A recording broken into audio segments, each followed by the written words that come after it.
Good morning, everyone. The meeting will come to order. Clerk will note the roll. There is a quorum. We have the minutes of the last meeting in front of us. Representative Carlson moves approval of the minutes. Any questions, concerns, suggestions for changing the minutes? Seeing none, all in favor of approving the minutes signify by saying aye. Aye. Opposed? Motion prevails. The minutes are approved. Before we get to the two items of business we have, reviewing the budget forecast and reviewing the 3M agreement, I want to recognize a visitor we've got today. Julia Munson, would you stand up? Welcome to the, Julia is with her grandfather, Jerry, that I think all of you know, and Julia's visiting the legislature today. Welcome, Julia.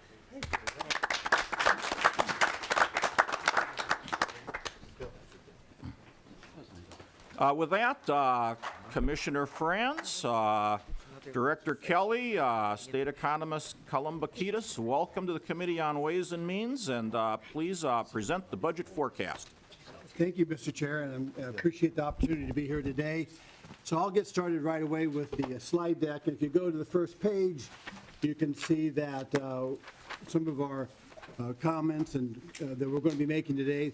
The near-term economic outlook has improved for Minnesota. We now have a $329 million surplus projected for 2018-2019 instead of a $188 million deficit, about over $500 million positive improvement, and it includes the legislative spending bill that was signed by the governor on last Monday.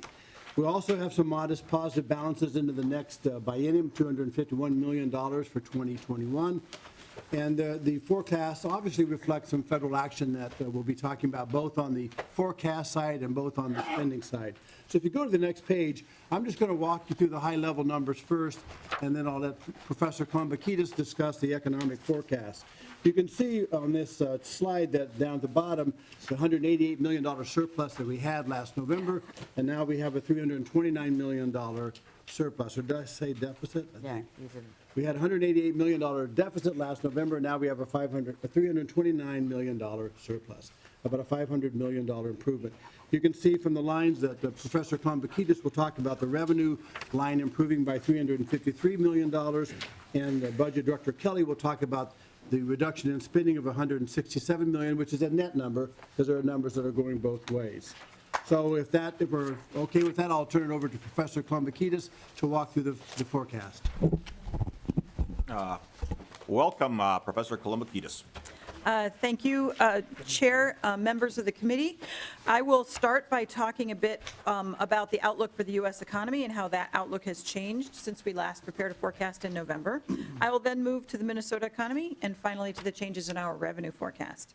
So the first chart, which for me, which is the one on the bottom of page 2, compares the current U.S. real GDP forecast by our macroeconomic consulting firm, IHS, to their prior forecast. So the dark bars show IHS's February outlook, the one that informs this forecast, and the light bars show their November 17 outlook. The chart shows, as you heard from the commissioner, that the outlook for U.S. economic growth has improved since the November forecast. The U.S. economic data coming in this winter has been solid. So that's one of the reasons for the improved forecast. Consumer spending and business equipment investment have been strong, and consistent growth in other major economies has strengthened U.S. demand for exports. We have consistent growth across major economies with no major economy in a recession right now. But in addition to those improved initial conditions, so the improved data coming in since November, earlier this year, IHS incorporated into their baseline outlook stimulus from the Federal Tax Cuts and Jobs Act, the TCJA, that was not in their November forecast. The addition of the TCJA has had the effect of modestly improving the near-term U.S. economic outlook. It also sped up expected price and interest rate increases and significantly raised the forecast for federal deficits. In IHS's February outlook, consumer spending and business investment both contribute more to the 2018-2019 real GDP growth relative to November. And those were at least in part due to the addition of the impact from the TCJA. So with the lower tax rates on the corporate side and the individual side, both equipment or business investment and consumer spending were incentivized under those tax cuts, and both of those contribute more to real GDP growth in this outlook. IHS has increased their forecast for 2018 from 2.7% to 2.7% from the 2.5% they had in November.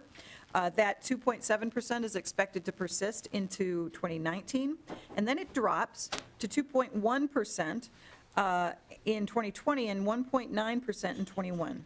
That deceleration, so from 2.7 down to 2.1, that deceleration is due to slower growth in both consumer spending and business investment, so two of the things that were incentivized by the tax cuts, as the impacts of the TCJA are offset by more aggressive monetary policy. So I said that the impact of the TCJA was to raise GDP growth in the near term, but then you have to look at the whole policy system together, and that the higher growth in the near term also increased expectations for prices, which we would have to assume the Fed would respond to that.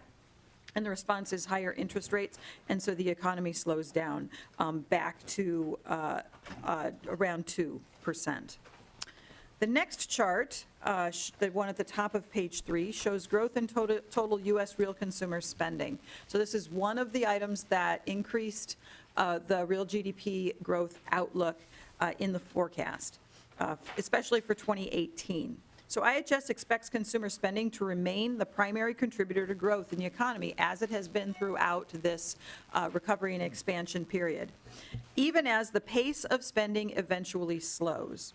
So in the short term, consumer spending is well supported by rising employment, disposable income, rising household wealth, but then in addition, it gets this temporary boost from individual tax rate cuts under the TCJA.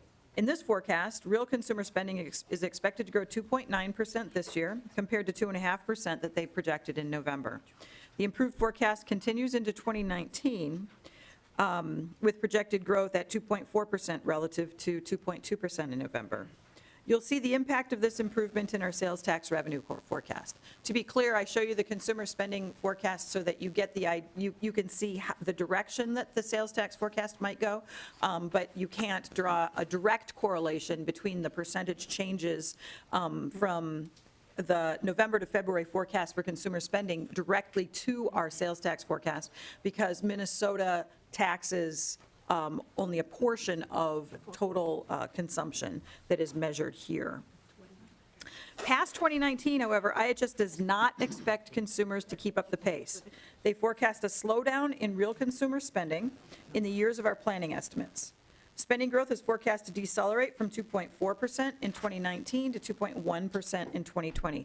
And what happens there is that IHS expects consumers to shift their focus from spending to saving. And so in their outlook, the personal saving rate goes up. And so that means that consumer spending slows down. It remains an important driver of GDP, but consumers just don't keep up the pace that they've had throughout this recovery. Turning now to Minnesota's economy, the chart at the bottom of page 3 compares Minnesota's headline unemployment rate to the U.S. unemployment rate. So this is the general unemployment rate that you usually hear about. The dark line is for Minnesota and the light line is for the United States. And as usual, the vertical gray bars indicate the U.S. recessions. So the white space between the gray bars are those recovery and expansion periods. With the U.S. expansion in the second half of its 9th year, so that's a mature expansion as we've been talking about for a while now, Minnesota's steady economic performance and our tight labor market continue. The state is currently adding jobs at the same rate as the nation, even as available workers become scarce. And that steady job growth has kept the unemployment rate low. Our unemployment rate, as you can see from the chart, currently stands between the low points of the prior two recessions. It's almost a percentage point lower than what it was a year ago, and it's a full percentage point below the U.S. It's the lowest that we've seen in about 17 years. So that's one piece of evidence of a tight labor market, is that low unemployment rate. Looking at another aspect of our labor market, we turn to the next chart at the top of page 4. In this one, the height of the gray bars show the number of unemployed people in the state. So these are people who are both out of work or don't have a job, but are looking for work. So they're unemployed job seekers. And so this is measured in the numbers of people, and it's the same set of people who were measured for that unemployment rate we saw in the last chart. The dark bars here show the number of job vacancies statewide. So in the height of the gray bars, you can see the peak of unemployment during the recession, so where those gray bars peak out. And then you can see how our steady job growth throughout this expansion have brought those people back into employment and drawn down the number of unemployed workers. The dark bars show that job vacancies statewide have grown to a very high level. The relationship between these two bars, the ratio of unemployed job seekers to the number of job vacancies statewide, that ratio has hovered around 1, so 1.1, 1.2 for the last few years. But now you can see that in the most recent data point, the dark bar rises a little bit above the light bar, and that means that the ratio of unemployed workers to job vacancies is less than 1, it's 0.9, and so we have slightly fewer unemployed job seekers than we have job openings across the state. The large number of open positions improves prospects for job seekers, and better prospects may have contributed to a gradual increase in Minnesota's labor force participation rate, which has ticked up to 70.6%. That's 1.3 percentage points higher than a year ago. It's the second highest among U.S. states, and it's nearly 8 percentage points above the national rate. And the increase is notable because Minnesota already had one of the highest participation rates, and it's occurring as the large baby boomer cohort is retiring. So the changes in the economic forecast that I talked about have helped bring up our forecast for tax revenues, and that brings me to the table at the bottom of page 4. As you heard from the Commissioner, general fund revenues for the current biennium are now forecast to be $353 million more than the November forecast. Higher expected individual, sales, corporate, and other tax revenue all contribute to the change. So in addition to the improvement in the near-term economic outlook that I just talked about, this forecast reflects increased state individual income and state corporate tax revenues expected to arise from taxpayer responses to the federal law changes in the TCJA. So this was a very big law change, and individuals, business owners, corporate managers are all trying to figure out how this affects them, and they're trying to adjust to that new federal law. And some of the changes, some of the choices they make will automatically affect Minnesota tax revenues under our current law, so even without any legislative action. And estimates of those impacts are included in our forecast. Some of it shows up in the corporate income tax, and the majority of it shows up, and some of it shows up in the individual income tax. And I'll describe those as I describe the specific tax changes. So looking at the table, the largest dollar amount change in the revenue forecast is in the corporate income tax, which is forecast to generate $131 million more than in this current biennium than we had estimated in November. So there are three things that moved the corporate income tax forecast. One, so far this fiscal year, our net corporate receipts are higher than what we had forecast in November, so that raises the base. Second, IHS's forecast, near-term forecast for corporate profits growth is a little bit higher than it was in November. And third, we added in some revenue that is expected to arise from corporations responding to the federal tax change. Specifically, the repatriation provisions in the new federal law, under which corporations are forced to deem repatriated all of their foreign source income, so they have to pay federal tax on that, whether they bring it back to the United States or not, but they're paying tax at a very low rate, a much lower rate than what the corporate rate had been, and even lower than the corporate rate is now. So the foreign source income is deemed repatriated. Some of that money is going to be brought back to the United States. And when that money actually is repatriated, Minnesota, under current law, under our corporate income tax, will pick up some money from that. That change is estimated to add $19 million to corporate revenues in the current biennium. Moving to the sales tax, there's another piece to that repatriation forecast that shows up in the individual income tax that I will talk about. So let me talk about sales tax for a minute. So you saw the improved outlook for consumer spending. Again, we don't have a dollar for dollar or a growth rate percentage point to percentage point relationship here, but the sales tax revenue forecast is also up because growth in consumer and business spending on items that Minnesota does tax is up.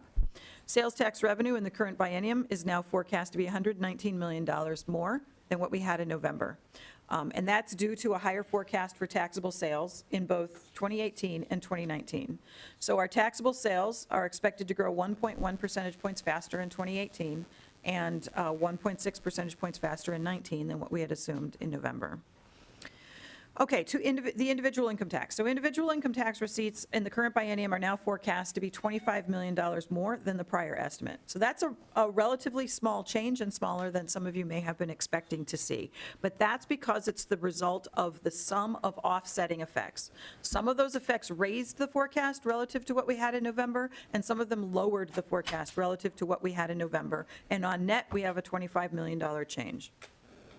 So for example, when we construct the individual income tax forecast, we start with a base year estimate of tax liability, and then we build off of that. Our base year for this forecast is tax year 16.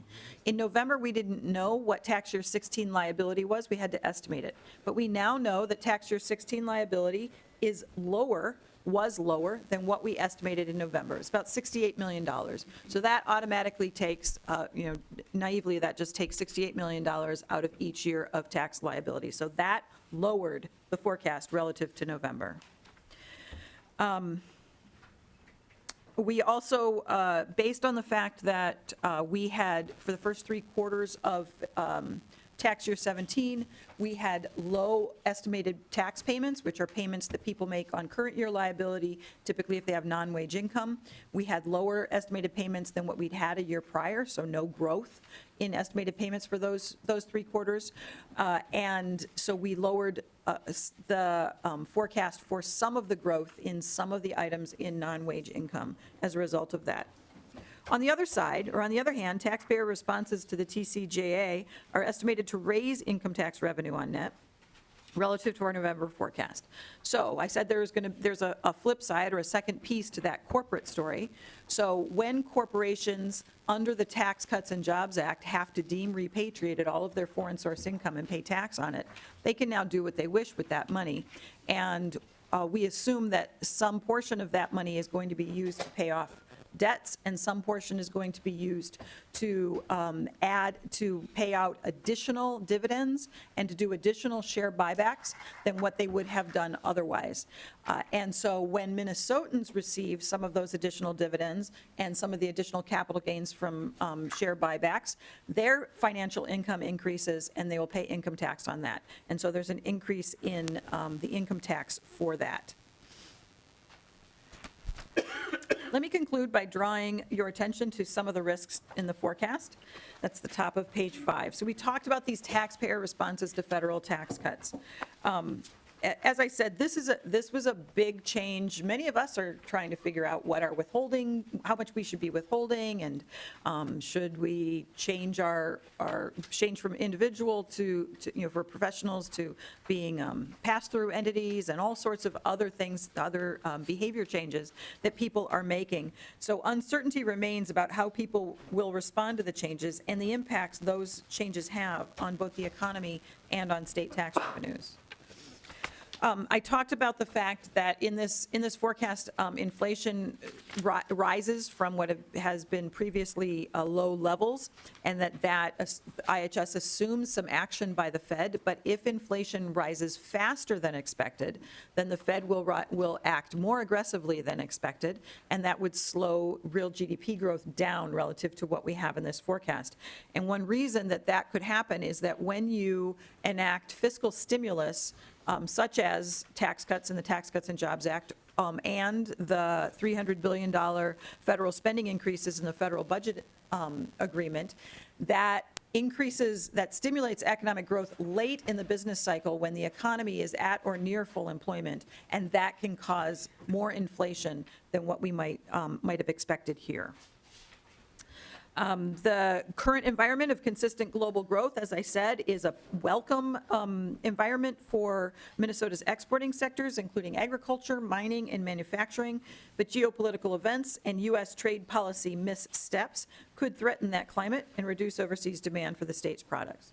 And finally, with 16 months remaining in the biennium, we've only seen about 30% of the revenues that we've forecast for this biennium. And so even small changes in growth rates for some forms of income can have big changes in the remaining part of this biennium and the next. So I'll pass it on to Budget Director Kelly. Excuse me, I'm going to take some questions here now, if I can, before we go to the next presenter. Representative Hertaus. Well, thank you, Mr. Chair, and thank you, Dr. Kalamakidis, for your presentation. Is it fair to say, given that Minnesota's household income is above the national average, that Minnesota's consumer spending would mirror the U.S. spending as the chart that you had put out? Dr. Kalamakidis. Chairman, representative members of the committee, roughly, but if you're talking about not so much about consumer spending as, let me just be careful here. So I don't know if the growth rates would be precisely the same. I can look up what we have in our growth rates for consumer spending for Minnesota, because when you're at relatively high levels, it's hard to grow fast. But in terms of the impact on the sales tax, we only tax some of the items that are consumed in, that are included in consumer spending, and then we tax some forms of business spending, and specifically, the business spending piece is going to vary significantly across states because it depends on what kinds of industries you have, so. Representative Hertaus. Thank you, Mr. Chair. And, well, thank you for that reply, because you kind of knew where I was going, because in your presentation last week, I asked the question about this. And, you know, if Minnesota's consumer spending does mirror the national trend, I did a little bit of homework over the weekend, and I dug into the sales revenues by county in terms of the sales tax use. And I do recognize that not all consumer spending is taxable income. But what I did extrapolate from Department of Revenue statistics for 2016 was that kind of on average, it appears that the revenue as reported in each of the respective counties generated about 26% of that amount in sales and use tax.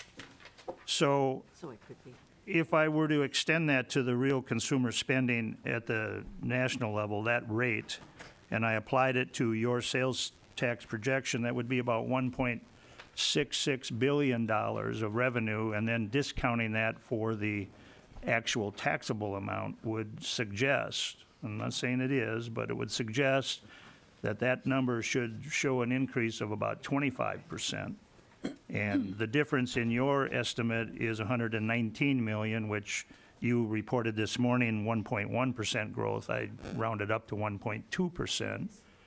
But, you know, please explain where $300 to $400 million seems to be a little light on your sales tax revenue projection, because as I look at it, I would expect that number to be in the $500 million range of growth, given the same amount of spending.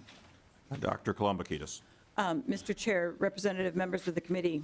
I need 10,000. So I'm not sure I followed the county receipts numbers, but what I can say is that we constructed our sales tax forecast precisely the same way we always do. And what we do is, so IHS gives us this, that overall real consumer spending growth number that I showed you. But they also give us dozens, maybe, I don't know exactly how many, but dozens of different lines of forecasts for specific types of spending. So spending on food away from home, and spending on shoes and cars and all sorts of things. And what we do is we construct from that a proxy sales tax base for Minnesota. So we take all of those different items and the things that are taxed under Minnesota, under Minnesota's law, and we put those together, and we also prorate it for Minnesota's share of total consumer spending nationally. And we look at how that sales tax base grows. And we report every forecast exactly how that base grows, and then that influences our sales tax forecast. So on page 56 of the forecast book, if you have it, at the top, we report the growth rates for our Minnesota synthetic sales tax base. And for 2018, we have 4.7% growth annually in the sales tax base, and for 2019, we have 5.3% growth, and those are healthy growth rates for, if you look into the years prior. They are also higher than what we had in November. So in November, we had 3.6% in 2018, and now we're at 4.7%. And I mentioned that in my notes also, that our proxy sales tax base grows faster in this outlook than it did before. And then we use that growth in the sales tax base, and we apply the appropriate tax rates, and that's where our forecast comes from. But it's precisely the way we always do it. Okay, members, we do have a lot on our plate today, and I want to get to everyone's questions. So Representative Hertaus, I'll recognize you for one more, and then I got to move on. Thank you, and thank you, Doctor, for that explanation. You're getting into the weeds, and I like that, but I do want to just communicate to you that the data that I had data mined from the website over the weekend excluded all of the food and lodging sales tax as well. So I'll be watching the estimates as they come in on a month-by-month basis. I think the actual revenue is going to be much higher. Thank you. Representative Liebling. Thank you, Mr. Chair, and Dr. Kolomakidis, thank you. I just wanted to go back to something you went through real quickly, and that was about, you were talking about repatriation of money that, under the Republican tax bill, and so a lot of corporations got what I would consider a huge windfall under that bill, and you mentioned in passing something about the share of that they may use for buybacks of stock. And I just wanted to ask you to kind of quickly revisit that. And the real question I have is, when the corporations are using that extra money now to buy back their stock, what impact, if any, does that have on our economy? Dr. Kolomakidis. Chair, representative, members of the committee. So what is the impact of the share buybacks on the economy? So what that typically does, so it's a corporation has cash, and one of the things they choose to do with it is to buy their own shares, shares of their own company, and that typically increases price of the shares because it increases demand for those shares, so it increases the price. And the people who own those shares then have a higher price, their shares are more valuable, and they get capital gains from that, higher capital gains from that. And so capital gains in the economy have the effect of improving people's, if they're gains that you have not realized, so you haven't sold the stock yet, just the price went up, then that increases the value of your portfolio. And when individual households have a more valuable portfolio of assets, we have what's called a positive wealth effect, and they tend to spend more. And so that boosts consumer spending, and consumer spending is an element of GDP. And when they sell the shares, they can use that money to buy things also, and that increases our tax through the individual income tax. Mm-hmm.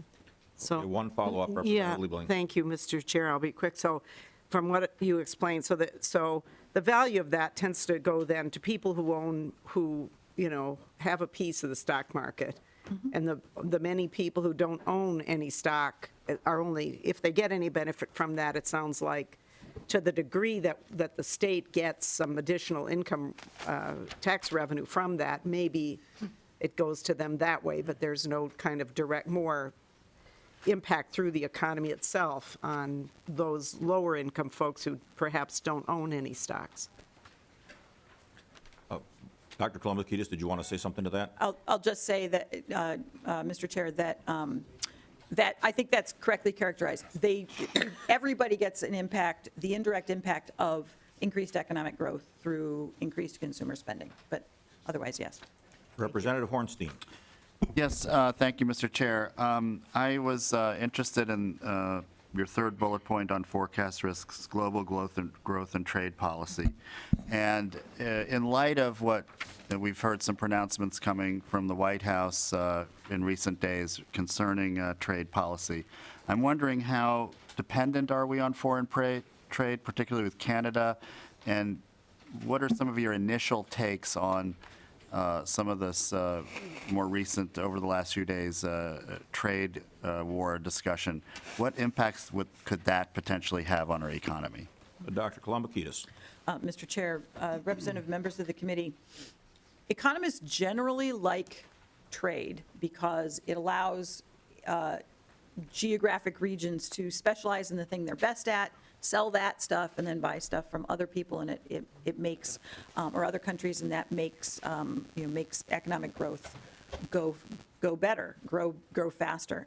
And that's true for Minnesota. It's very good for Minnesota's economy that we have important sectors that export, that have the customers outside of the state and even outside of the country, because that means that the money that those customers spend brings money into Minnesota and makes Minnesotans better off, as opposed to if all the money just circulates within the state. So exporting is important, bringing that money in is important. As you correctly characterize, we trade very heavily with Canada and Mexico, and so looking at the trade relationships with those countries are critical. And then, of course, our agricultural producers, a lot of those products go outside the country, and so exports are important to those countries or those industries too. What I would say about trade is that it's trade policy is it's very important to think about trade policy as both sides of the table. So the United States can make a move in trade policy that looks like it's going to help or going to protect. It's called protectionist trade policy. It's going to protect a domestic industry. But you have to assume that the countries on the other side of that are then going to respond. And so you can't look at this as a one-move game. It's a multiple-move game. And so you have to look at what those countries are going to do in response. And that's the main concern about protectionist trade policy, is what are those other countries going to do, and how are those actions going to potentially reduce demand for our exports? Okay, members, I've got Representative Fabian and Carlson, and then I've got a couple of questions. Then I'm going to cut things off for now in the interest of time so we can keep moving. Representative Fabian. Thank you, Mr. Chair. Just real quickly, back to the question from Representative Liebling. I'm curious to know if you have any kind of quick information on what percentage of Minnesotans have some sort of retirement account set up, whether it's through a public employee union or it's through their own 401k or their 403bs or whatever. What number of people benefit from potentially a rising stock market? Dr. Kolumbakidis. Representative, Mr. Chair, I don't know the answer to how many Minnesotans have some exposure or some assets in the stock market. But your point is well taken, that a lot of working people have owned shares directly or indirectly through their retirement. One follow-up, quickly, Representative Fabian. Thank you. And so then what would be the benefit to that money not coming back, not being repatriated? How could we possibly benefit our economy if that money stayed in some account in the Cayman Islands or someplace? Dr. Kolumbakidis. Mr. Chair, Representative, I can't think of a benefit to having the corporate foreign source income stay abroad. Thank you. Make sure that I get. Representative Carlson. Yeah, Mr. Chairman, some have indicated that that you weren't optimistic enough, and personally, I think you were wise in choosing the baseline. But at the bottom of page 11, you talk about the probability of pessimistic, optimistic, and then the baseline, and I think that would be helpful for the committee to look at that, or if you could comment on that, because of the high probability of using the baseline. And the Council of Economic Advisors spent quite a bit of time, and I think, I'm not going to put words in their mouth, but I think they were comfortable with utilizing the baseline almost universally as they went around the table. Dr. Plumbakidis. Mr. Chair, Representative Carlson, members of the committee. Yes, so IHS produces for us 3 different scenarios. They produce a baseline scenario, which is the one that they think is the most likely to occur. And then they produce a pessimistic scenario that has lower economic growth, and an optimistic scenario that has higher economic growth. And then they assign subjective probabilities to both of those alternative scenarios. And in this outlook, IHS assigns a 65% probability to their baseline outlook. So that's the one that we used, and that's the one that the Council of Economic Advisors assessed and said that it was a reasonable or a good starting point for Minnesota's economic and revenue forecast. The council was comfortable with the level of growth. Often the council is rightly concerned about the out years of growth, but the fact that the growth is modest going into the out years, they were comfortable with. IHS assigns a 20% probability to a more pessimistic scenario that involved a 2-quarter recession this year, and then a 15% probability to a more optimistic scenario. And so the baseline, this is a fairly tight probability, or fairly high probability for the baseline scenario. Mr. Chairman, thank you. Yep.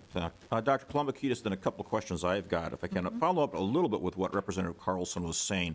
As you look at this forecast, do you feel like you yourself have the same confidence in it as in past forecasts, or less so or more so? Mr. Chair, that's an interesting question.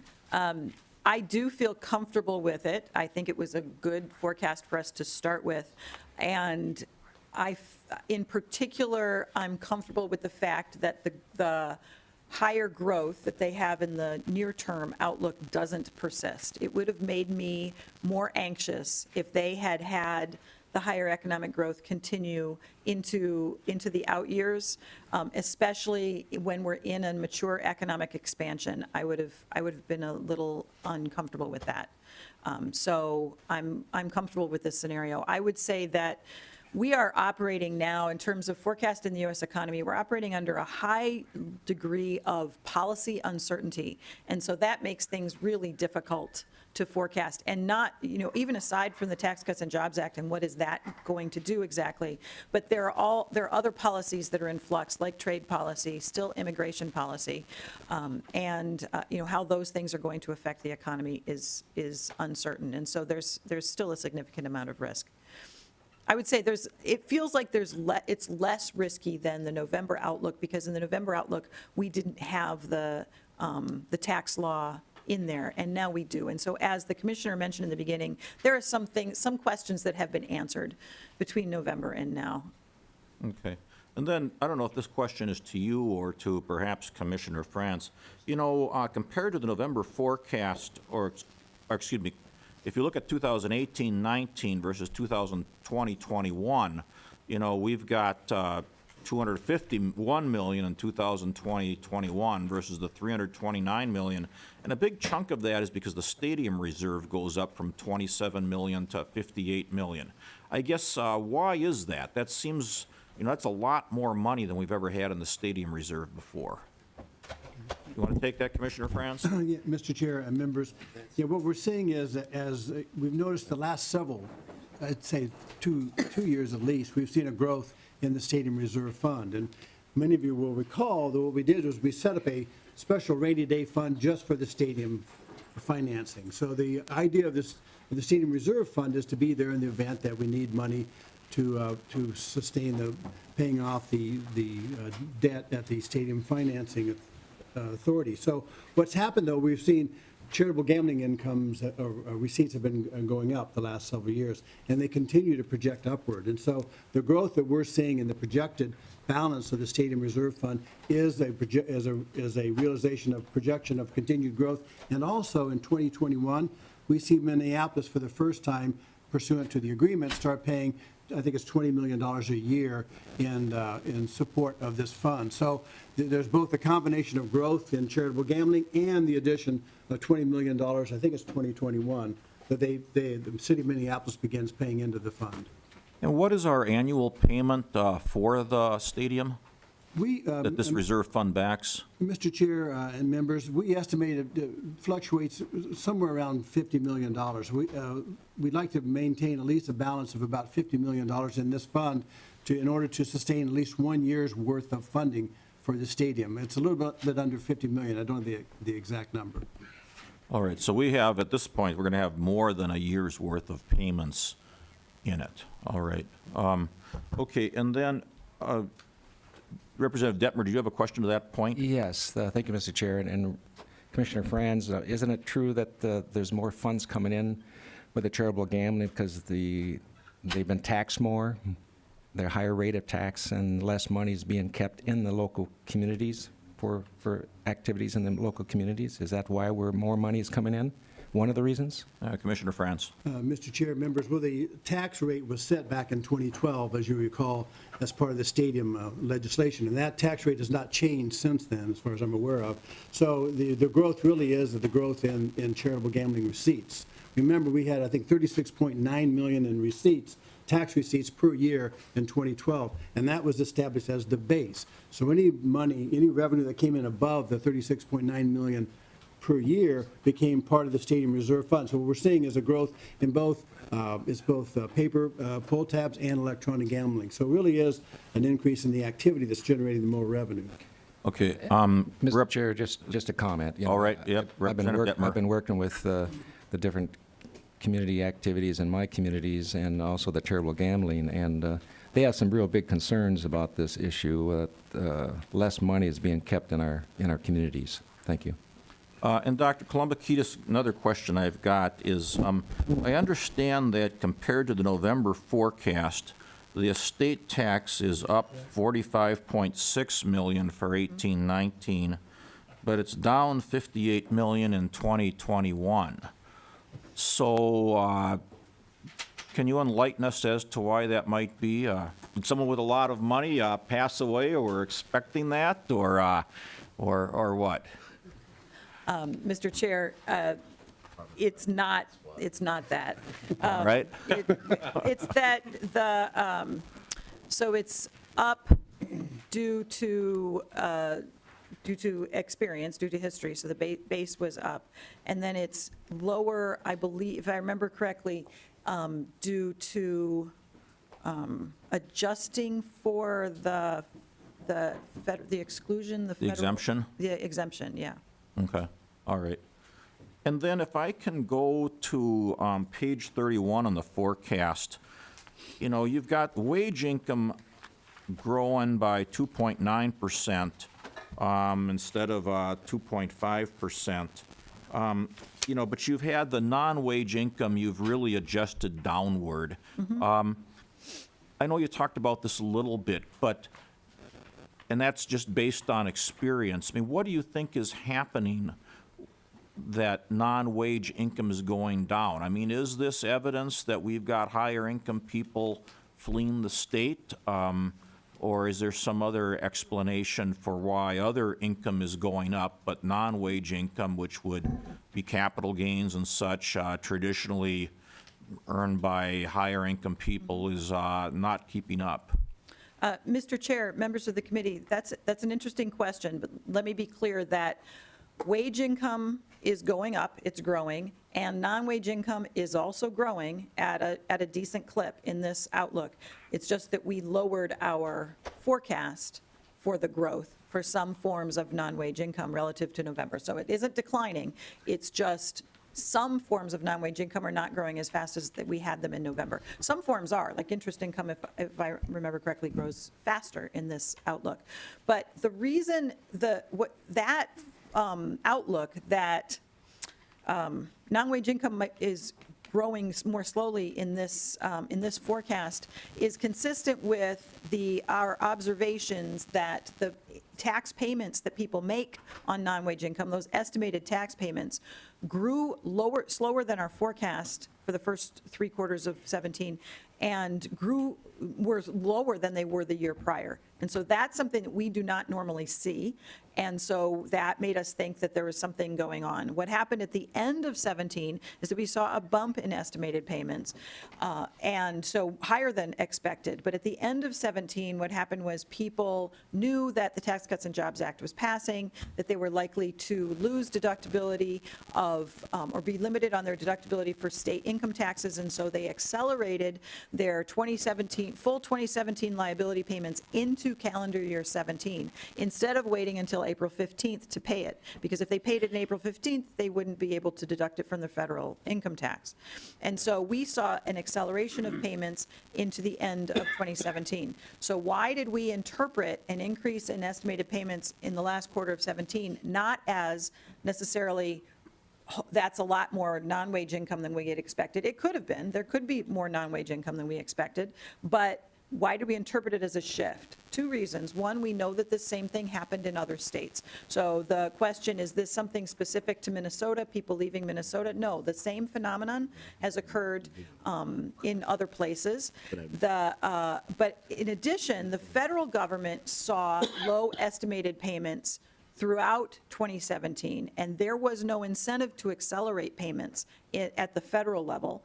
And so it's as if the federal government ran the control experiment for us, and so we could look to that and say, well, how come we got this bump at the end of 17 and the feds didn't? Well, the difference is that there was an incentive to accelerate your payments at the state level. And so I don't think this was a uniquely Minnesota experience, and our choices about our growth rates in those forms of non-wage income are consistent with what we've observed.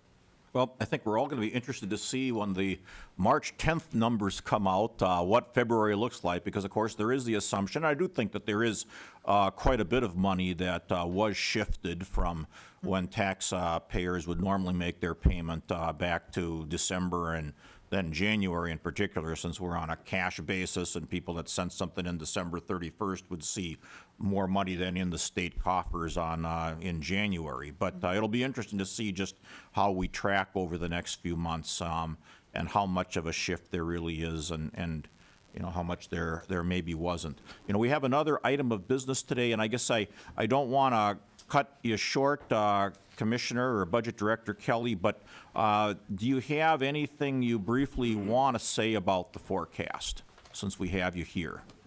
Yes, Mr. Chair and members. Well, thank you for the opportunity to come today. I know you have other items to take care of. One of the things that I just want to leave us all with, and all the leaders talked about this last Wednesday along with the governor, and that is, you know, we saw a $500 million change and over a $500 million change to the positive in 2021, which is a good thing. Minnesota's economy is diverse, it's growing, but these are modest balances that we have. $321 million is a modest balance. $251 million in 2021 is a modest balance. So I think the challenges for all of us is to figure out what we can do together to make sure we preserve a balance going forward. That would be my comment. And Commissioner, say one thing going back to that stadium issue. Is there any limit in the law on how big the stadium reserve fund can be? Mr. Chair, no. All right, thank you. Budget Director Kelly, anything you want to emphasize to us? Mr. Chair, thank you. I just quickly want to point out a couple of things of spending changes. One, that this forecast does assume that, or reflects current law at the federal level, that CHIP is now fully funded out to 2027. And so we have lowered our general fund MA spending accordingly, and that contributes $225 million of the $167 million savings here. That's on the Health and Human Services line of this table here. The other big change from our November forecast has to do with the all other line of spending, and that reflects $114 million of increased spending for the legislature, the bill the governor signed into law last week, fully funding the legislature. And it also reflects a transfer from the general fund to the Clean Water Fund of $22 million, a provision that was put into law last session to cover some shifts that were made from the general fund to the Clean Water Fund. The other thing I'd like to note is that in the 2021 biennium, we are now seeing structural balance with this forecast, where in November we were not seeing that.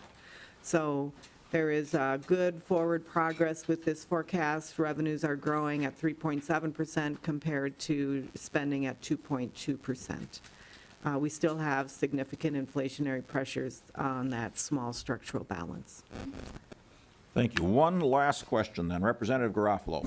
Thank you, Mr. Chairman. Appreciate the flexibility. And then to any of the testifiers up there, a concern that I have is that right now Minnesota has a 4-tier income tax system. As everyone knows, the state and local tax deduction has now been capped at $10,000.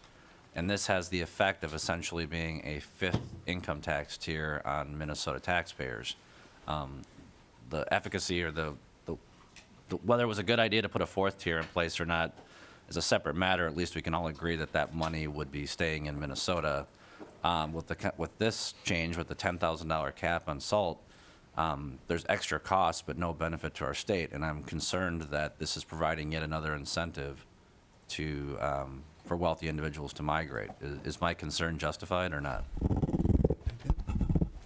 Mr. Chair, Representative, I think one of the concerns we have is trying to figure out, well, let me answer your question directly. It depends on how we restructure our tax bill. I mean, I do feel that the governor is going to make his proposal on March 15th, along with his budget proposal for a tax conformity bill. And eyeballing the chair, David's here in front of me, but I think the key really is to make sure that we preserve the progressive taxation system that we have, and that we preserve the sort of benefits that we've had. I think everyone is concerned about making sure that the federal change doesn't distort or take out of balance what we've tried to achieve in the past, whether, as you mentioned, whether you agree or not, there's been a balance sort of developed, and so we need to watch that balance. I know that's one thing that Commissioner Bowerly, working with the governor, will be trying to figure out. What is that right mix? What do you do? This is an enormous tax bill. There's so many effects, as you know, both individuals and corporations, and there are like 100 different decisions to make along that pathway to conformity. And I think those are issues we'll be talking about, is how do we preserve what we think has worked for Minnesota, and where can we relieve the pressures that this bill, the federal bill, does put on Minnesota. Dr. Kolomakidis. Sorry, Mr. Chair, I just wanted to add one quick point to your comment about looking at our revenue reports, and I appreciate very much that you follow those, and you'll be looking at the March 10th report. But I would encourage you to look at the May 10th report, because that's where we will see the bulk of payments that come in on April 15th. And so if people decided, I'm not going to pay everything on April 15th, I'm going to pay it at the end of 17, that's when we'll see that bump. So our April surprise, one way or another, shows up in that report. Thank you. Well, Dr. Kolomakidis, Commissioner Franz, Budget Director Kelly, thank you again for coming and presenting another forecast. We appreciate it. All right, the rest of the meeting will be about the 3M settlement. If I could have Assistant Commissioner from the MPCA, Kirk Kudelka, come up, and Assistant Commissioner from DNR, Barb Naramore, come forward. Yeah.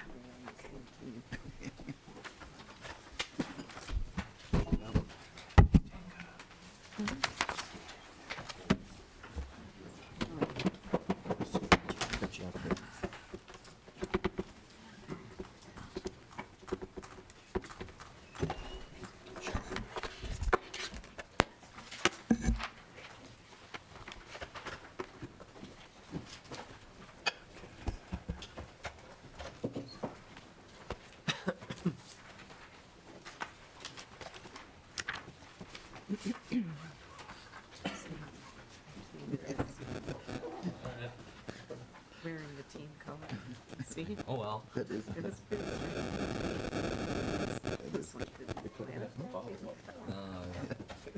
I don't think it was.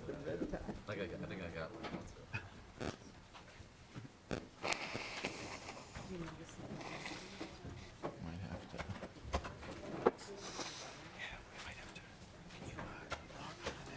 No, I know. Sometimes it helps if we log out, then I plug in. Why would that matter?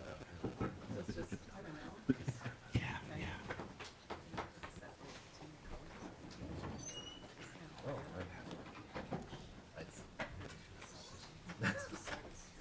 Subliminal advertising for Plug in for a second.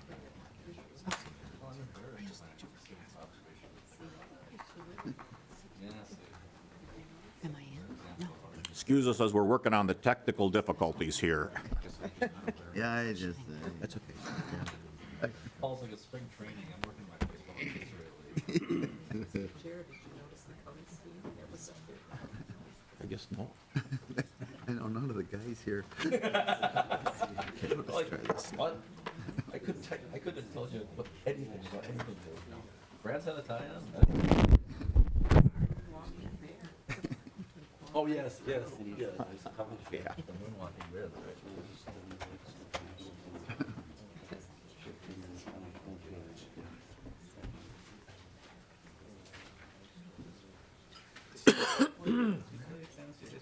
I don't. I'm a statistical guy. I don't. Yeah, but no, I've never done that.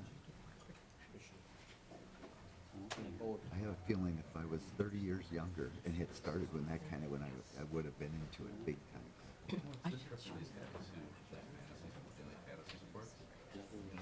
Guys in college that are quants. Yeah. They spend 15 hours a day. There's a very small percentage of people who make real money.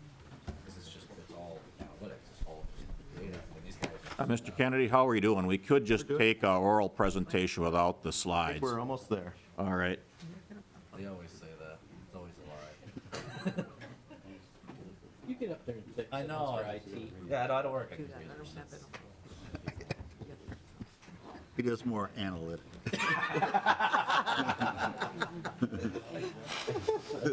Well played, Bruce. When I was teaching, Mr. Chairman, I always had the advantage, there was some whiz kid in my class when I would have a technology problem that would Well, we got our Take care of whiz us. kid. I mean, well, we're almost ready to bring him forward. talking about teenagers and how that younger generation just Do you need help with that? knows. Like I stuff said. inside now. Oh, like you said, okay. There you go. Need help or not? I don't know about you, but it was always a guy But if you want to try and check struggling it out. academically could fix the AVs. That's true. I was the film strip guy. Why don't we go forward with just, unless you've got it, Mr. Kennedy, why don't we just go forward with a presentation without the slides? You can probably run the Xerox. A lot of people don't get it. Don't we have the text? Maybe it's My mere physical proximity Yeah. pulled it into compliance. That's Thanks, good. Pat.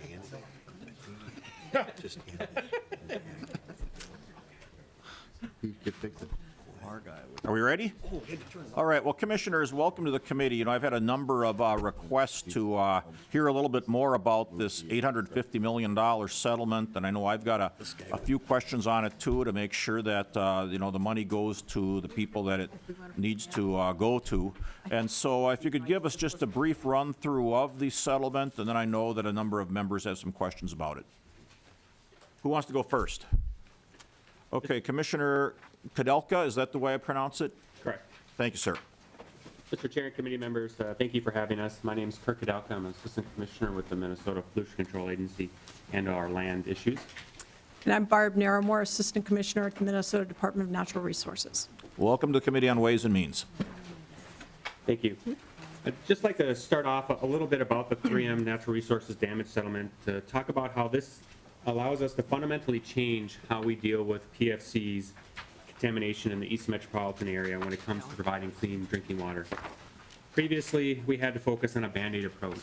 We would get sampling information from the Department of Health showing that someone's well was over the health values, and we would then go in, provide treatment, or standards would change, and we would have to react. So we would be jumping from well advisory to well advisory with some standard changes going along as we go.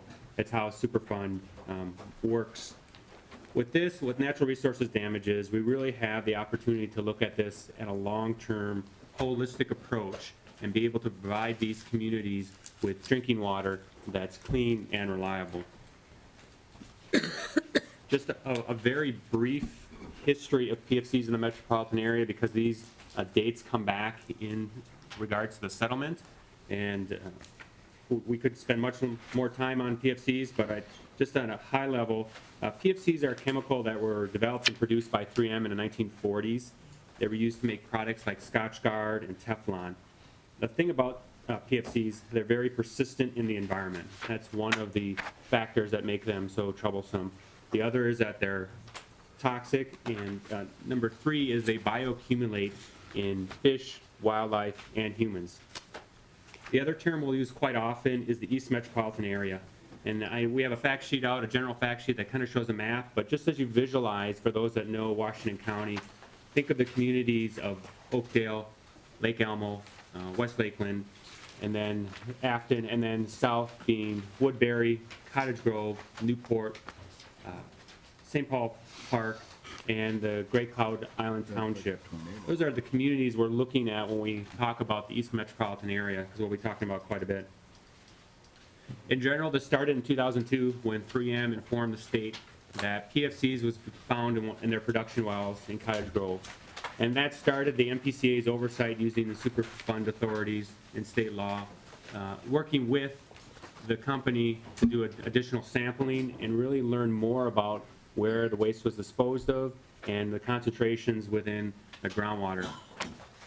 In 2007, MPCA and 3M agreed to a consent order, and this codified the responsibilities of 3M under Superfund. And that included provisions about safe drinking water and sampling, but also cleaning up the 3 disposal sites in the Cottage Grove, Woodbury, and Oakdale. The other important date in this discussion is 2010.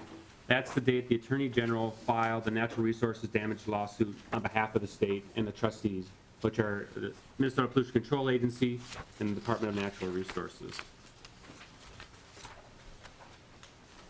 So through our work back in 2007 and before, a lot of sampling went on, including 1,000 various wells that were sampled for PFCs.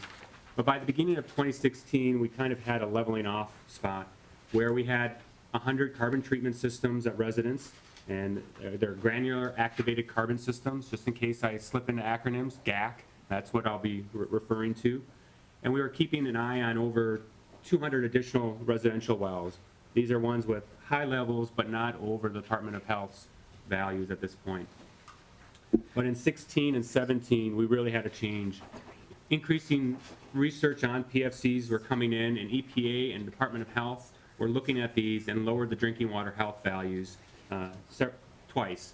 And this really put in overdrive the work that MPCA and the MPCA and Department of Health had to do. And we sampled another 1,200 wells. We had to issue nearly 600 additional private wells with drinking water advisories because they were over the new health values. All these folks were offered bottled water.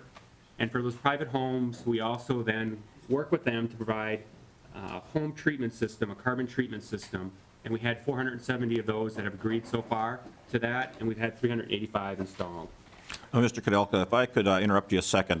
We're not going to take the remaining roughly 35 to 40 minutes of the committee to just go through all these slides. Could you maybe get away from the past history some, although I think it's important that people knew about the consent agreement with 3M, and just talk a little bit about the settlement that's been agreed on? Thank you, Chair and committee members. Just real quick, the settlement really dealt with natural resources damages. That's the long-term issue. I kind of highlighted what we were doing previously with Superfund, but the underlying aquifer, the aquatic resources, our habitat, our fisheries were damaged. And this natural resources lawsuit is where the state was working on behalf of Minnesotans to receive dollars to help enhance and restore the damage that had been done. And this was not covered under the consent order, and that's what this 2018 settlement addresses. And as we put together the settlement, the legislature has created a framework for natural resources damages and how it's carried out, and we followed that framework as we move forward, not only in the lawsuit, but also the settlement. Overall, the settlement is for $850 million. That's a grant that will come to the state of Minnesota. 720 of it is immediately available for long-term solutions looking at clean drinking water, but also restoration and enhancement of the natural resources that were damaged in the area. Some other components are in the settlement agreement that are important to note. Are there restrictions about how the grant can be used?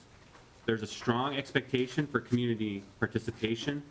and it still preserves 3M's obligation under the 2007 consent order, especially around the work that's being done at the 3 disposal sites and providing short-term drinking water in the future.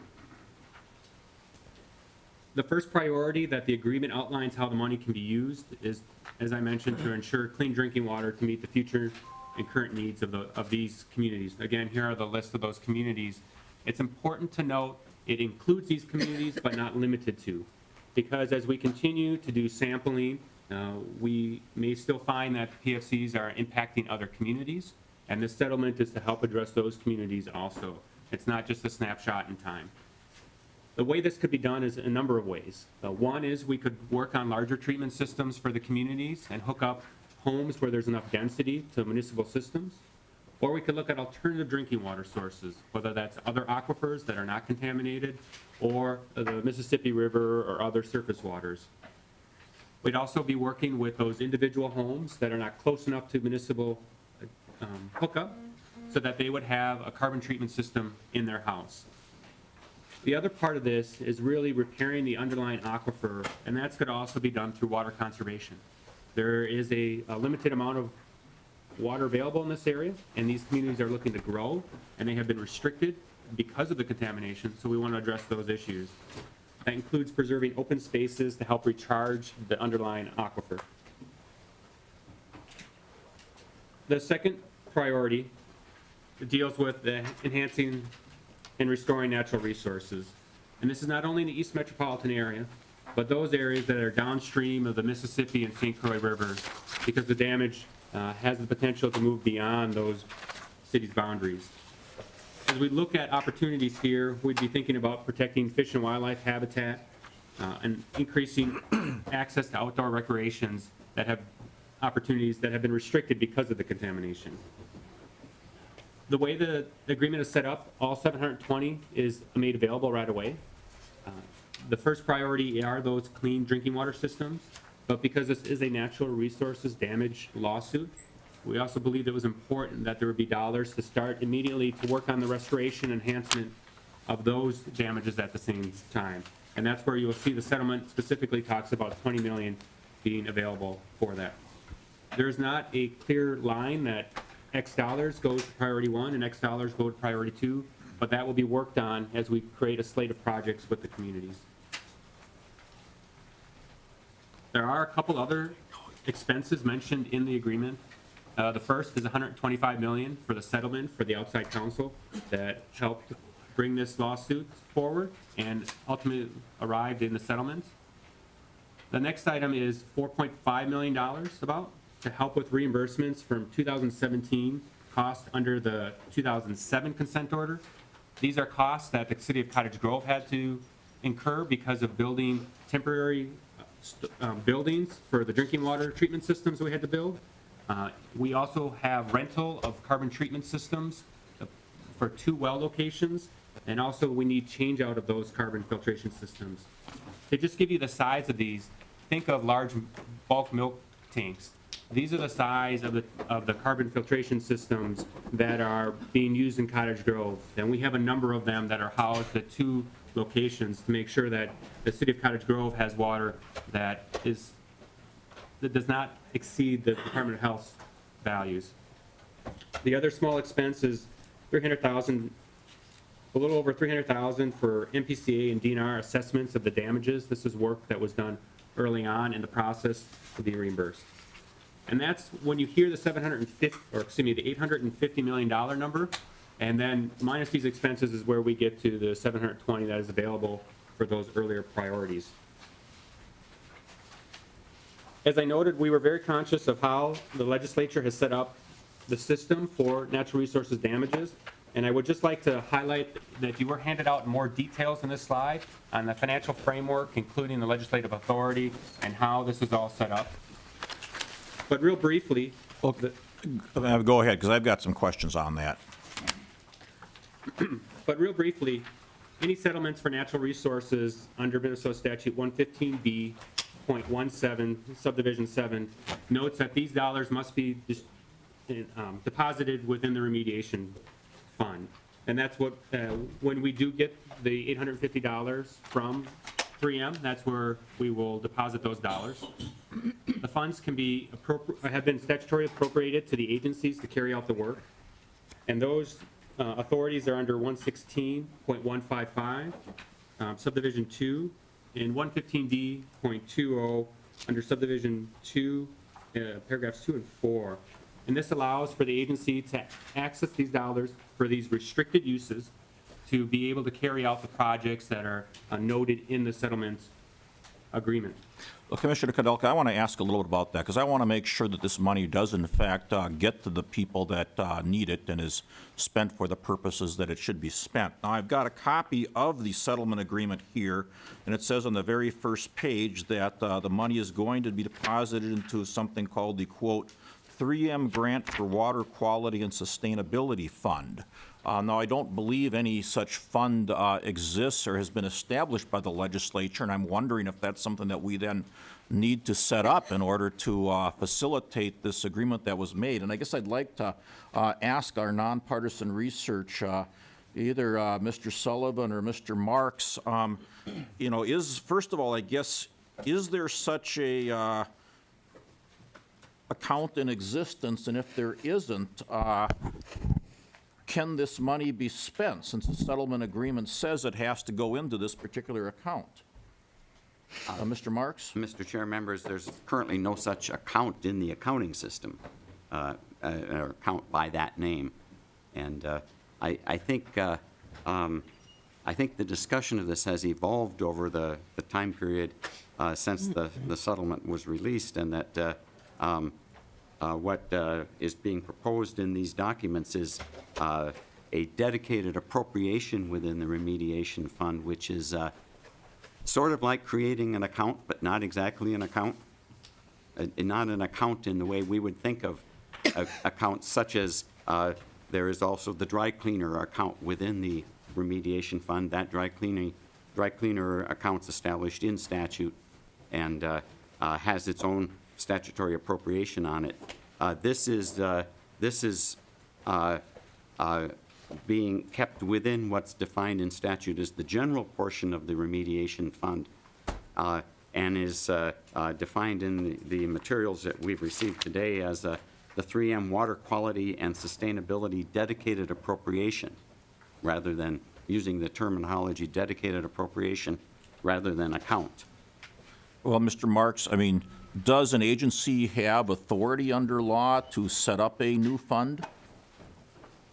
Mr. Chair and members, an agency doesn't. The Commissioner of MMB has some general authority to kind of organize the state's funds and accounts. It doesn't specifically say creating funds or a new fund or account, but that's practically what's done under that authority in law. Okay, but there is no 3M grant for water quality and sustainability fund in existence, you say. I mean, I guess, would you say, is there a question as to, in your view, under the law, whether money that's been gotten from 3M under this could be spent legally through this fund? Mr. Chair, members, if the money is in the general portion of the remediation fund, there is a statutory appropriation for it. If it is in a separate account within the remediation fund, I don't think there is currently appropriation authority. I think it would have to be appropriated. And the settlement says that the money is going into the 3M grant for water quality and sustainability fund, which currently doesn't exist, correct? Mr. Chair, it doesn't exist in current law or in the accounting system currently. So, Commissioner Kudelka, I guess, given all that, I mean, how can we assure these people that are going to be helped by this money being spent that you actually have authority to spend this money?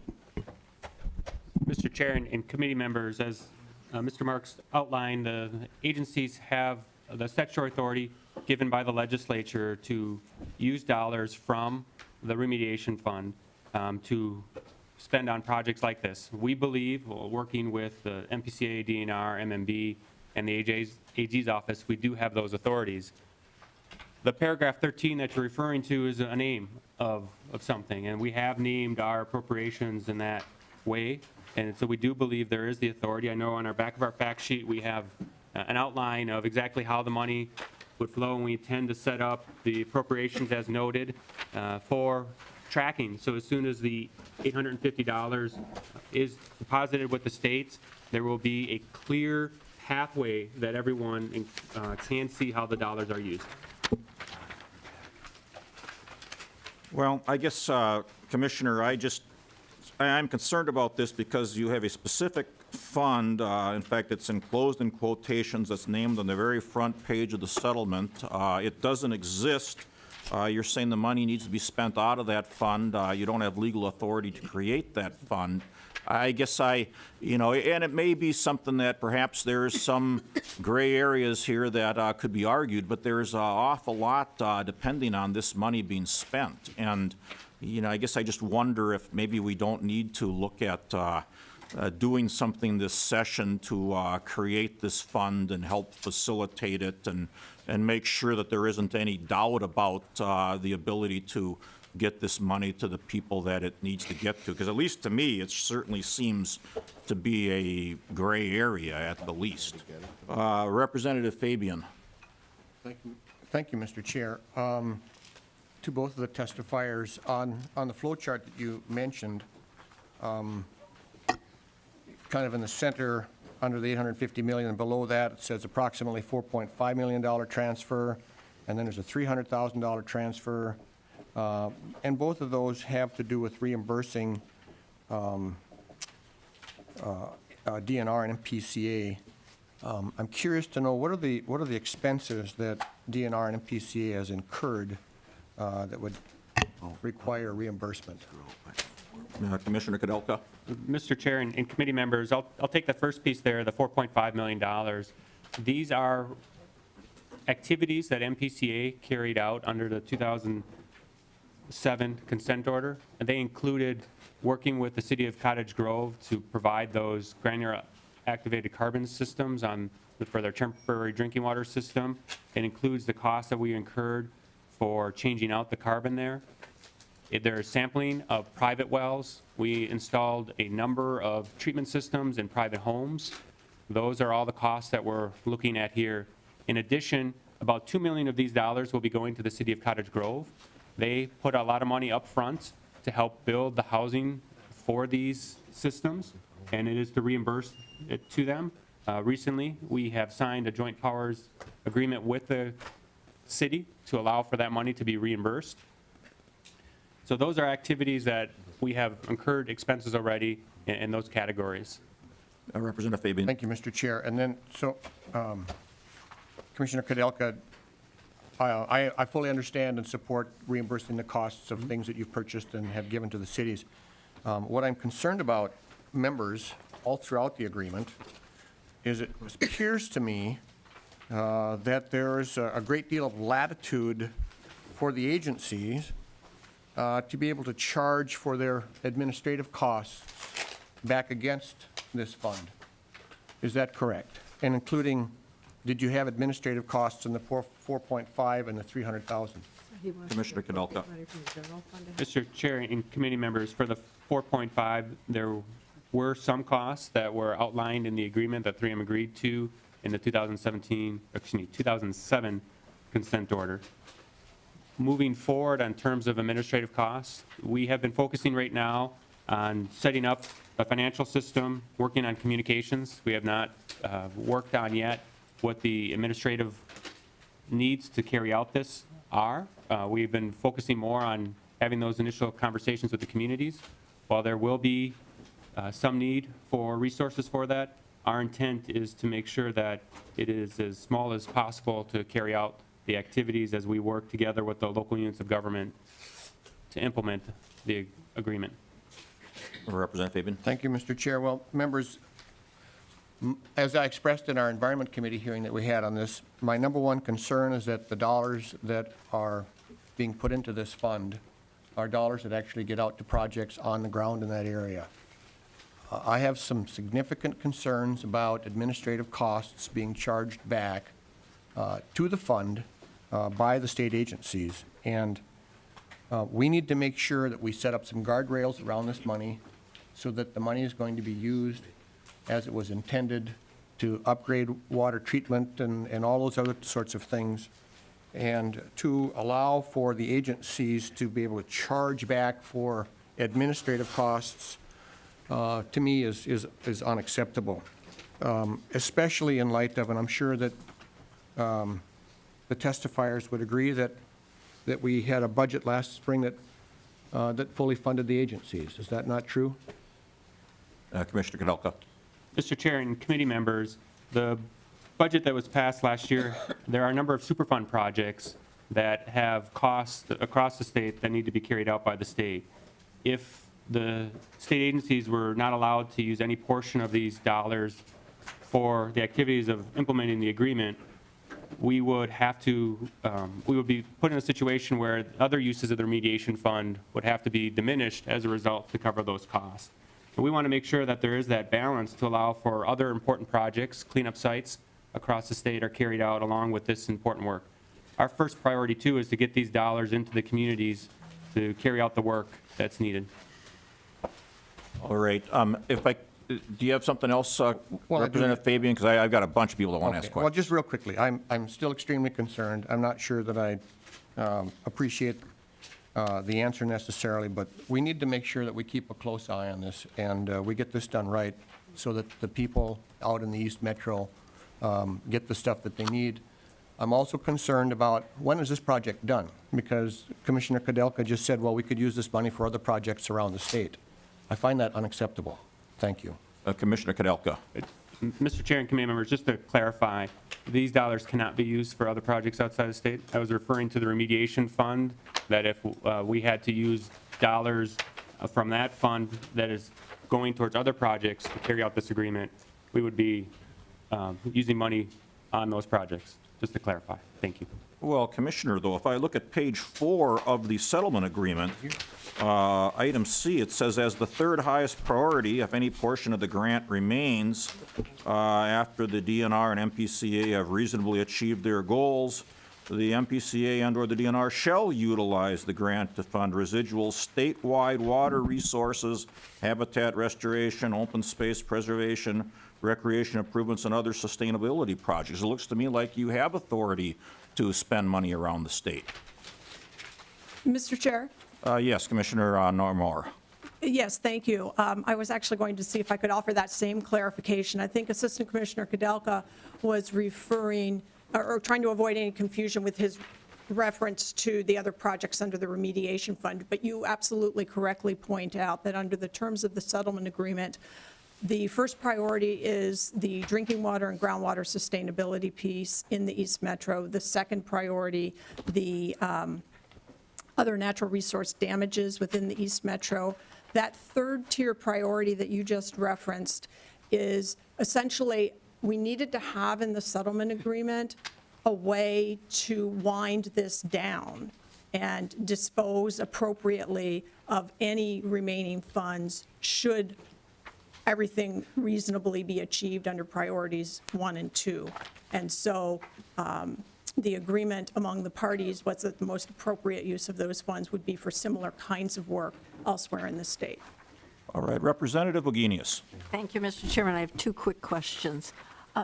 One of the ways that we can measure what's happening to the natural resource in this area is to look at what's happening to the fish.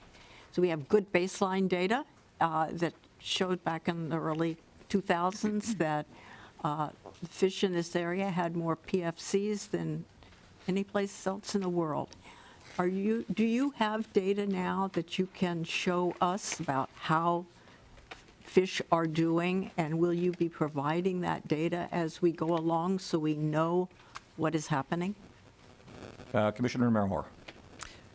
Mr. Chair, Representative Wagenius, I do not have those data today, but yes, we are continuing to collect fish contamination data in the area, and we'll make that publicly available.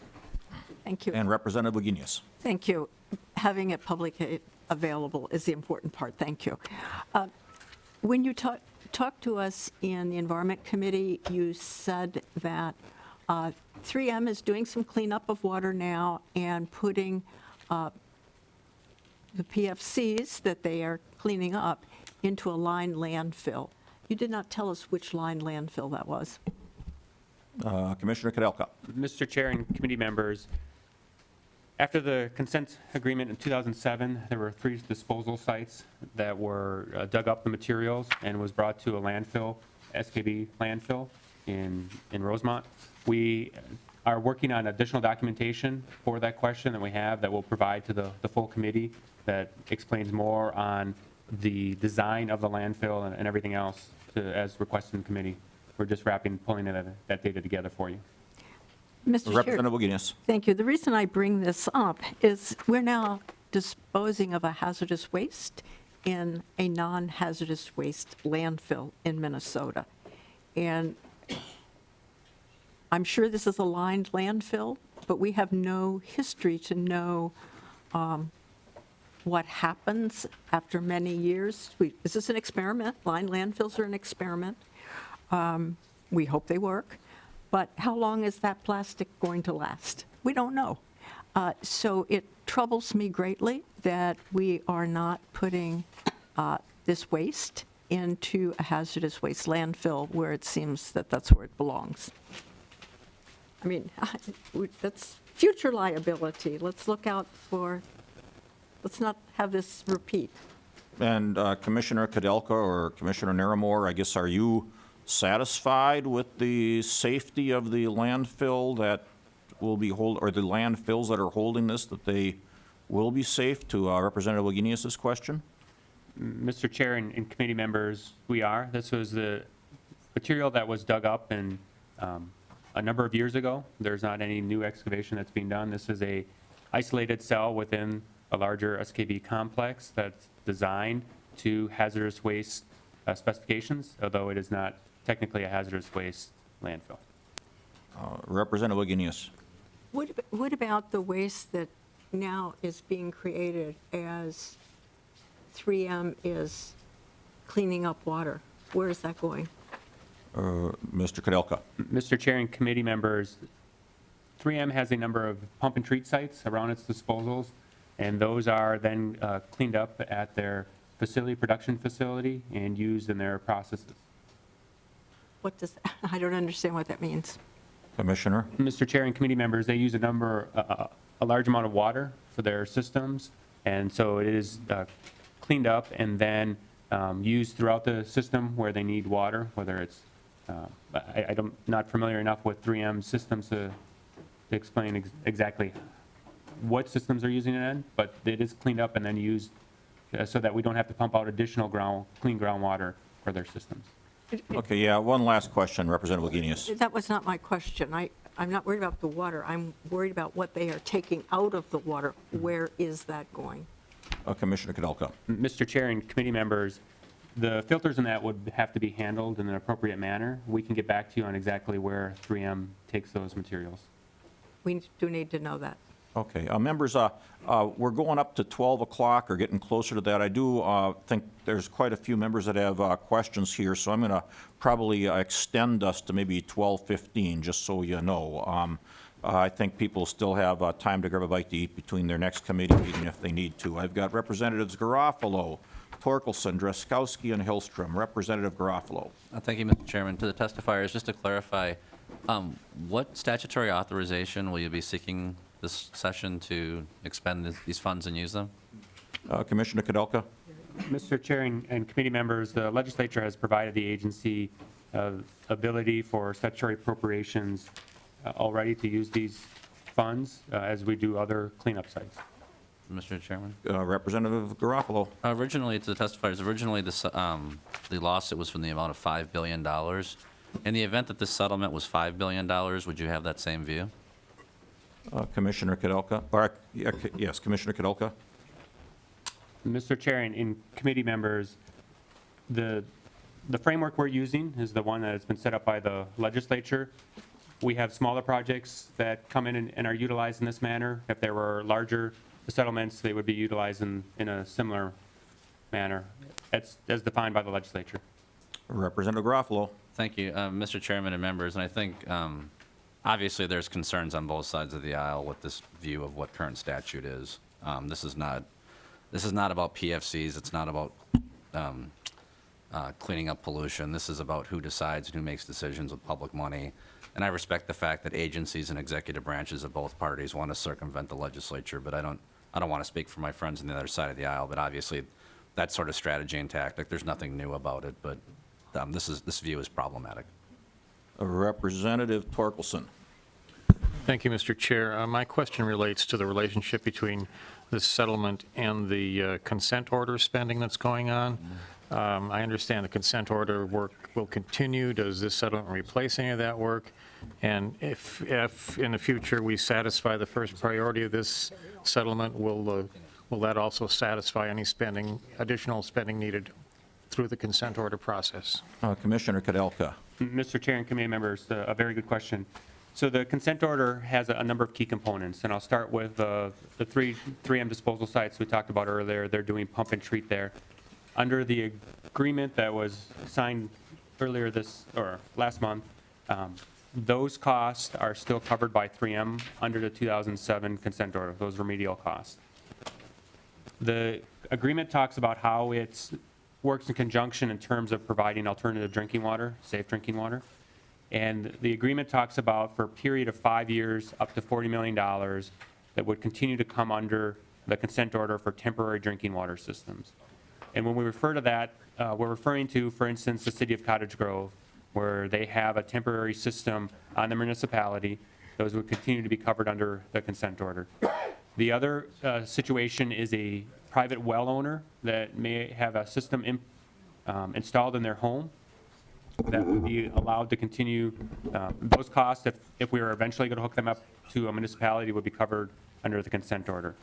The reason it's structured in this way is we wanted to maximize the dollars coming back through the grant and the agreement to have as much possible for the long-term solutions in this area. What we didn't want to happen are some of these short-term costs slowly whittling away at the funds and the dollars and not allow for us to do those larger projects that we needed to do. So that's how it works in the near term. When the grant is expended fully, the consent order stays in place, and 3M then has still those responsibilities that carry on short-term and long-term as needed. Representative Torkelson. So even if the first priority of the consent order is fulfilled, there will still be a need for, do you understand? Even if the first priority of the settlement is fulfilled, will there still be a need for ongoing spending as a result of the consent order? Commissioner Kudelka. Mr. Chair and committee members, yes. Specifically for the remediation at the 3 sites, those are not covered at all by the agreements.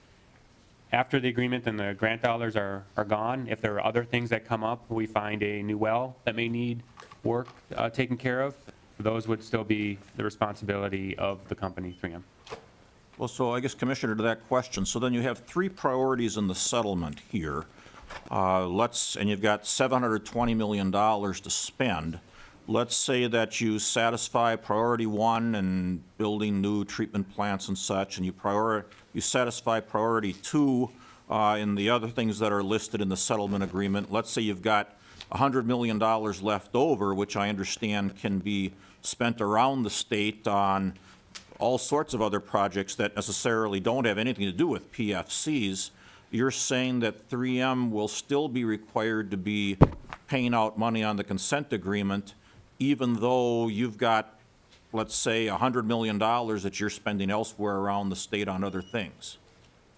Is that true? Mr. Chair and committee members, we do not know yet after we do the long-term projects for priority 1, and that need is met, or priority 2, what dollars will be available. Some of those dollars may be set aside for some of the long-term operations or future needs of these project sites where they may need to be there and kept for the local communities before there's the ability to use it on a statewide basis. Okay, I guess Commissioner Kudelka, though, my question is, priority 1 and priority 2 are funds that are specifically meant to address people in this plume area in the East Metro. And 3M, underneath the consent order, is also spending other money besides this right now to deal with this East Metro problem. I guess my question is, once the agencies decide, if they decide that all the issues in priority 1 and priority 2 have been dealt with, and they're going to start spending money around the state, is 3M's liability under the consent order over, if they reach that point?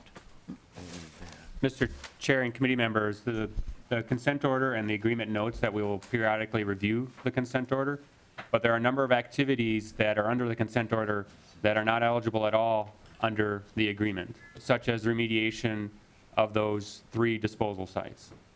So that will have to continue on, and that is something 3M has agreed to. So it's your view, Commissioner, that even if we have, say, $620 million of the $720 million spent to help the people in the East Metro, and we have $100 million left over, that even if we're spending, let's say, $100 million around the state on things that don't have anything to do with PFCs, because there weren't any PFCs produced elsewhere in the state, it's your opinion that even if we're spending $100 million of 3M's money elsewhere around the state, that they're still required under the consent order to keep spending money? Mr. Chair and committee members, for those drinking water systems and that, if there are needs a decade down the line and there are still dollars available in the grant, those dollars would be used before that under the consent order. So in that situation, there would not be 2 folks paying for drinking water. The remedial sites and the cleanup of those 3 disposal sites are very different from the agreement and other activities. So you're saying that even if you're spending money around the state and you believe that all of the East Metro needs have been satisfied under the consent agreement, that 3M will still be required to spend other money underneath, excuse me, let me rephrase that. You're saying that even if you reach the point that you have satisfied priorities 1 and 2 under the settlement agreement, and you've got money left over to spend around the state, that 3M will still need to keep spending money under the consent agreement? Mr. Chair and committee members, the 3M has agreed to continue to work on the remedial sites outside of the purview of the settlement agreement. So those are dollars that will still have to be spent by them that they have agreed to continue to move forward. The aspects of on clean drinking water, the fund will be available to until expended. Representative Driscoski, Hillstrom, Fabian, and Carlson. Representative Driscoski. Thank you, Mr. Chair. Mr. Kudelka, Article 11, Section 1 of the state constitution says money paid from state treasury. No money shall be paid out of the treasury of this state except in pursuance of an appropriation by law. Which bill from a past session of this body included the language that gave the agency the authority to appropriate this money? I can't really see that that anybody here would have anticipated $850 million being available, and this agreement and order came out on February 20th of 2018. The last legislature adjourned in May of 2017. So which legislature provided you the appropriation authority for this $850 million? Commissioner Kudelka. Mr. Chair and committee members, Minnesota Statute 116.155, Subdivision 2, notes there, the money in the general portion of the remediation fund is appropriated to the agency and commissioners for the following purposes. I don't know exactly which of the legislatures that had passed that piece, but that is a state law that was passed by the legislature allowing for the agencies to appropriate dollars within the remediation fund on the restricted causes.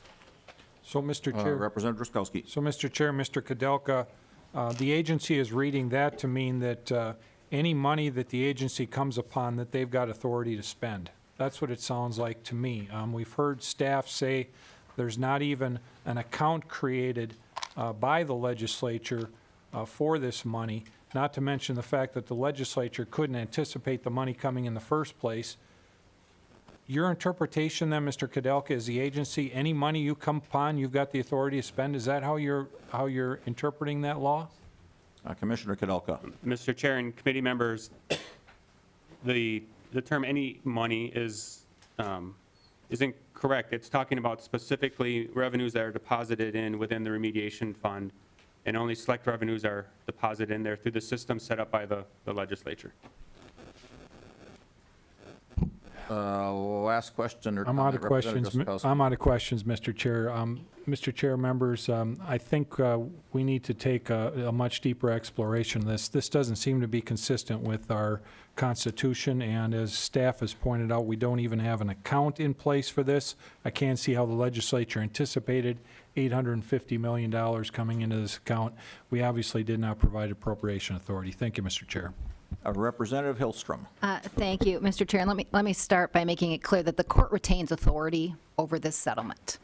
And if the legislature interferes with the court's authority and its order, we would be violating a court order, and I would assume either side could bring that back to court, and 3M could take Minnesota back. I also want to make it very clear that it was a $5 billion lawsuit when it started, and so the idea that we're going to have all this leftover money is probably not very accurate, and that is why there is language in this agreement that says in the event it doesn't cover all the clean drinking water that's needed, 3M agrees to pay whatever it takes to get these people clean drinking water.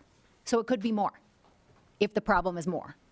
Yeah. And they agreed to that, Mr. Chair. Yeah, and I guess that's what I was trying to establish, Representative Hillstrom, is certainly if all of the money is spent on priorities 1 and 2 and there are additional needs, I can understand 3M being on the hook to pay more. It just seemed odd to me that the commissioner would say that 3M is still on the hook after they have met, if they meet, all of priority 1 and 2. That's what I guess was puzzling to me. Well, Mr. Chair, there's two different orders. There's a consent order, which Right. was done back in 2007, and there is a lawsuit agreement, and the agreement says, we're not going to relieve you of your commitments back in 2007. And 3M didn't ask to be relieved of its commitment that it made in 2007. Ultimately, the goal is to get people clean drinking water. And 3M agreed that if it costs more than the $890 million to give people clean drinking water, that they know they're on the hook to pay the rest. Now, this legislature has an obligation to follow the agreement by the court, or they can go back to court. 3M can go back to court. State of Minnesota can go back to court. They can nullify the agreement. They can let 3M off the hook to pay for what they did, when 3M has acknowledged that they should be on the hook to clean up people's drinking water. This was a significant lawsuit over 7 years. And the state of Minnesota and 3M reached an agreement that is mutually agreeable to clean up the mess that was left. Now, I hope it's enough money to clean up the mess, and I hope that there's money left over to do some things. But PFCs are now even in the at the polls. You're seeing them in polar bears, and this is not a chemical that gets to go away. It's not going to break down over time. It is a forever chemical. So if we find out in 20 years that in fact more people have cancer, or more people have lose babies, or there's more defects, you do not want to tie the hands of the state of Minnesota. And 3M agreed to keep the consent order in place and agreed to the settlement, and I think we should give people clean drinking water. I think that that's a minimum of what we should do here, Mr. Chair. Well, and I do too, Representative Hillstrom. I guess I'm just trying to make sure that we do. And I guess I have concerns about myself, whether this was structured correctly to be able to get the money to the people. And I guess, again, I find it puzzling when priorities 1 and 2 are all about getting clean water to people, that if we reach the point that supposedly we've done all that underneath the settlement, it just seems puzzling to me that then 3M would still be on the hook to be paying money when we're spending other money all around the state on other things other than PFCs. Now, 3M made the agreement to do this settlement. I guess that was their choice, but I'm just trying to understand, A, the authority to that is being claimed here, and making sure that the money can in fact be spent where they say it's going to be spent, and B, trying to understand this other money that might be spent all over the state on all sorts of other things when and if the agency deems the problem to be taken care of. Well, and Mr. Chair, if 3M has a concern about that, the court retains jurisdiction, and I am confident after 7 years of litigation, if 3M had any concern, they would have the opportunity to go back before the judge, and they would. Okay, Representative Fabian. Well, just real quickly, Mr. Chair, thank you. There seems to be a number of kind of unanswered questions are floating around. Maybe they're not unanswered in Representative Hillstrom's mind, but in mine they are. It would have been nice if you would have invited the AG to be here to help us out. Representative Fabian, we did invite the AG to be here to help us out, and they did not come. Representative Carlson. Representative Hillstrom covered the question that I was going to ask about the role of the court. Thank you. Representative Anderson S. Thank you, Mr. Chair. I share Representative Fabian's concerns that this $720 million that we have left isn't consumed by bureaucracy and that it actually goes out and helps the people in the East Metro that have been impacted by this. And so to that end, I'm just curious as to why we are paying a law firm $125 million for 7 years of work, because when I calculated that out, that's this law firm, it's a private law firm, they're getting $17 million per year. And if you did that by 365 days, they were earning over $48,000 per day in legal fees for representing the state, even though we have 200 and some attorneys in the AG's office. And I guess, to me, I think most people are probably surprised that $125 million out of the $850 million settlement would be going to this private law firm rather than, one, the state representing itself with the AG and the attorneys that we have there, and then two, just the amount, the sheer volume of dollars that are going to this private CPA firm doesn't even reside here, I don't think, in Minnesota. I'm not an attorney, but, hourly rates I know can be high as much as $400, but $48,000 per day in legal fees, that seems a little steep. Can you tell me a little bit about how this firm was selected? Can you give us the details on the billing hours, all of that, how that was calculated? And I'd like to see the contract that the state entered into to hire this firm in particular and all the decisions behind hiring them in the first place. Because as I see it, this is just taking money away from the people in the East Metro to address this water problem. Commissioner Kudelka or Commissioner Naramore, I know you're not with the Attorney General's office, so I understand that you're not, but I guess can you take a stab at, frankly, I wonder about the same questions that Representative Anderson's talking about, because, if we represented ourselves we'd have, maybe 100-some million more that we could be putting toward the environment here. I guess, Mr. Chair, Representative Anderson. I asked the question because they have it as part of their slide presentation, so it was page 4. Yeah. No, I'm not questioning your answering. You're asking the question. I've got the same question. So, commissioners, who wants to answer? Mr. Chair, Representative Anderson, members of the committee, I can provide some general information, and then perhaps there might be some additional information we can provide in follow-up. At the highest level, what I can say is that the Attorney General entered into the agreement with the Covington Law Firm in 2010 to represent the state in this matter. What was behind that determination to go with outside counsel versus pursue the matter with the state's, the Attorney General's office's own attorneys, I simply can't speak to. What I can say is that this agreement was for representation on a contingency basis. So rather than the state being liable for all of the hourly rates and direct expenses, regardless of the outcome of litigation or settlement negotiations. Instead, the agreement that the Attorney General entered into with the Covington firm was again on a contingency basis, so that they did not, would not have received any funding or any money reimbursement from the state had there not been a recovery in the matter. As to whether the amount is consistent in general with contingency cases for natural resource damages or other types of environmental cases, I'm really not in a position to offer a judgment on that. I can say it amounts to about 15% of the total of the settlement agreement. Representative Anderson? Well, thank you, Mr. Chair. I think it would be helpful for the legislative body to, and I realize you guys are not the people that could provide that, but I assume that the AG's office is paying attention to this committee hearing. And I think it would just be helpful for us to have that information because, like I said before, I'm concerned that this is taking such a big ding out of the money that's meant for the people in treating the drinking water in the East Metro area.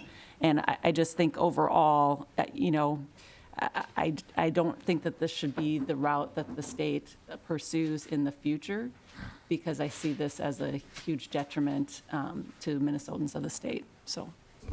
And again, you know, to that point, Representative Anderson, I have to say, again, I am surprised that on a issue of this magnitude, when we as the Committee on Ways and Means ask for a representative from the Attorney General to come and be able to testify on this, that they refuse to come.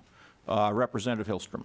Thank you, Mr. Chair, and I've actually paid a lot of attention to this suit, and I wanted folks to know that there were over 27 million pages of documents that were part of the discovery process. There were over 200 witness depositions, $10 million in tests, fees, and costs, and over 100 judicial hearings and conferences over the 7 years.